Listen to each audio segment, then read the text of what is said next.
Beautiful day at Pennington Place. It's a day off, so we are busy working.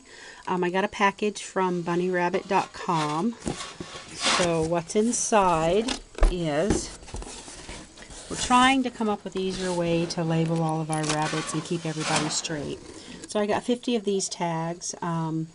It's the name, the sire, the date bred, nest box in, due date, born. I figured I'd put these on all my mama's cages as we breed them, and then as we wean the babies and take them to a different cage, this tag would follow the baby so that we keep it straight who's who.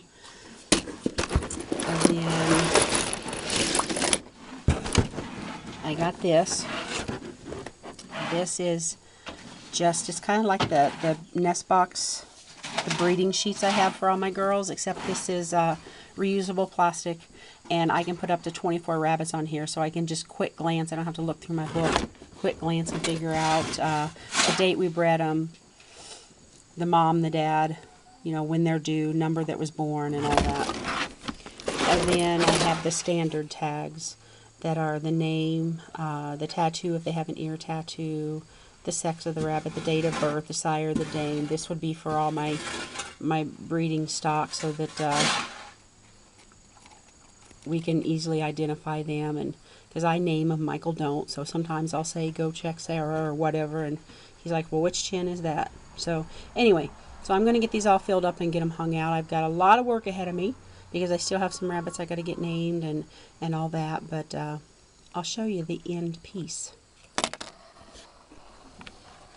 Okay, so I've got my labeling done, and this is what my cages look like. Each one has a tag on it. The orange tags are just the basic, the breed, the name, buck or doe, and date of birth, their mom and dad.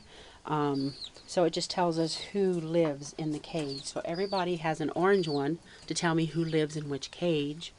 But here's the pink ones. This one has two. Pink means they have babies on them or they've been bred. So Cinder here has babies on her that were born on July the 29th. This is Cinder. Say her little babies. But we went ahead and we rebred her at 4 weeks, so she has a second tag for a rebreed on August the 30th. So when the litter that's in there now, when that litter comes out and we put it in a growing pen, then what we'll do, when these babies right here go out, we'll put them in a grow out pen, and what we'll do, we'll take this tag here with their birth date on it and their mom and dad, and we'll put that on their pen. That way we know each grow out, who the parents are, and when they were born. Quick and easy, it'll be right there on the cage. So that's how I'm doing it. And then let me show you something else here. This is my breeding board. Let me get over towards the light here so you can see it a little better. Okay, my breeding board.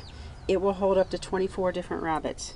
So what I've done is I've gone through all my rabbits right now, the rabbits that have babies on them and the ones that we rebred, and I put them all on here.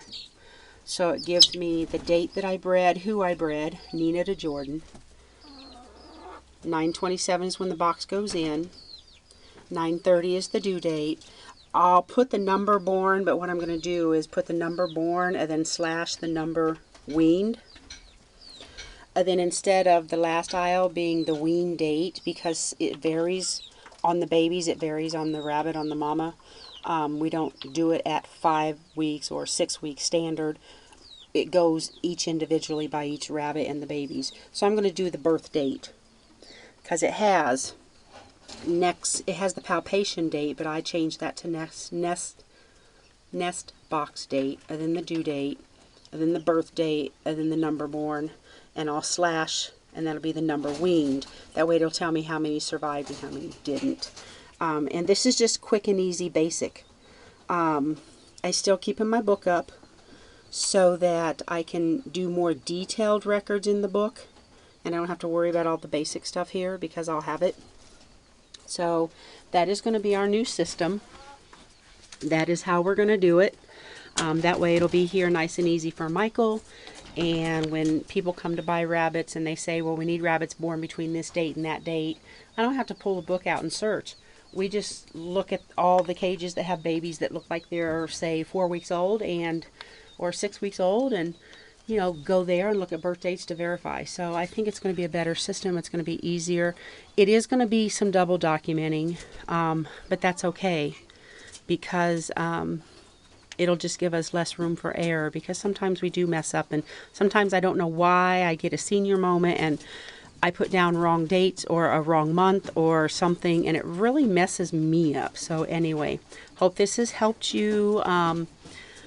If you have an awesome system that works for your rabbitry, please share with me. I will let you know in later videos if I'm still liking this system or not. If I don't, it wasn't that expensive. It was not even $100 to get all the supplies I needed, and you know, considering an investment in your own rabbitry in your own life, then that's not a huge investment. Anyway, all these cards are plastic, and you use a permanent marker to mark on them, and then there's a solution that I bought that you just spray on and it takes it right off. So these are all reusable, which is what I like. These could last us a long time if the rabbits don't jump up there and chew on the tags. Anyway, they shouldn't. They're not, they haven't done it to some of the cards I've had on the cages anyway. So you know, it's a small investment for what we're doing to help us anyway, and if it makes life easier, then heaven forbid, go for it. Remember, make all your days beautiful. I know I sure do make mine beautiful. God bless. Bye-bye. We'll talk to you later.